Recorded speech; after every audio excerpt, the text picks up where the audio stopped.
Sayang Sawayuti Gula kembali menyapa warga Kabupaten Nias dimanapun berada saat ini.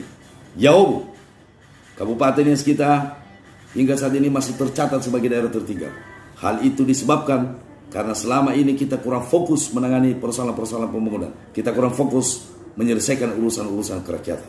Berdau Datau Sarada Deda Tamaju ke Kabupaten Nias, Tamujud ke Trisakti Nias Maju, desa terakses, ibu kota terurus, pendidikan, kesehatan, sumber daya manusia beranjak, petani, peternak, nelayan produktif.